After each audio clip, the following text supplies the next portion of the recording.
Sir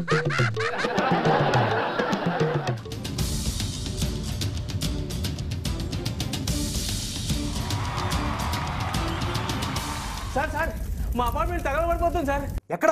Borabanda sir. అక్కడ అన్ని గల్లీలే కదయ్యా, ఎలా రావాలి? ఎట్లనో గట్లు వచ్చేసారన్న. ఎవరో నకరాలు చేస్తున్నావా? జల్దీ రానా భయ్. అన్న ఫైర్ ఇంజిన్ రావాలంటే అక్కడ అన్ని ఇరుగిరికి గల్లీలే కదన్నా. అరే చూప్, ఎగురుకుంటారా భయ్. 10 నిమిషాల్లో నువ్వు వీడ లేకపోతే నీ ఫైర్ స్టేషన్ ఉండదాడేమనుకున్నావు? అన్న వస్తున్నా అన్న.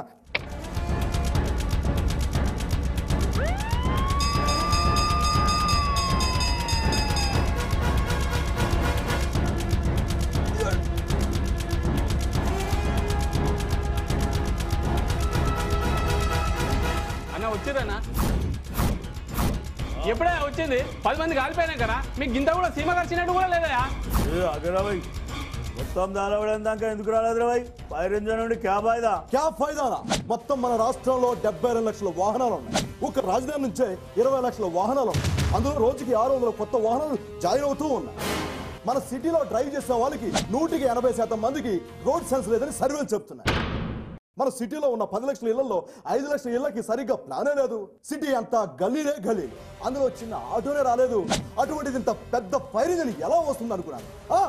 ఏ మున్సిపాలిటీ ఇంకో దీనికి కారణం ఈ మున్సిపాలిటీ వాళ్ళు.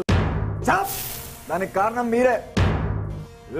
ఏం మొదలుతున్నాడు భయ్? సిటీలో 50,000 ఇల్లు, 100కు పైగా గుళ్ళు, మసీదులు, సమాధులు రోడ్ల కట్టగా ఉన్నా వాటిని కోల్చకుండా ఏదో ఒక రకంగా అడ్డుకునేది మీరు, రాజకీయ నాయకులే. అవును, మీ రాజకీయ నాయకుల వల్లనే దేశం ఇలా తగలడిపోతుంది. నువ్వేంద్ర అంటే మీ తప్పేమీ లేదా? మీ అపార్ట్మెంట్ లో మీ పక్క పోర్షన్ లో ఎవరుంటున్నారో మీకు తెలియదు. మీ ఇంటి పక్కనే బాంబులు తయారు చేస్తున్నా మీకు పట్టదు. మీ అపార్ట్మెంట్ లో సినిమా సెట్టింగ్స్ డంప్ చేస్తున్నా మీకు పట్టించుకోరు. అపార్ట్మెంట్ చుట్టూ ఫైర్ ఇంజిన్ తిరిగేంత స్పేస్ ఉండాలని చట్టం చెప్తున్నా వినకుండా కమర్షియల్ గా ఏదో ఒకటి కట్టేస్తుంటారు. చేతులు కాలిన తర్వాత ఆకులు పట్టుకుంటే ఫలితం ఇదిగో ఇలా ఉంటుంది.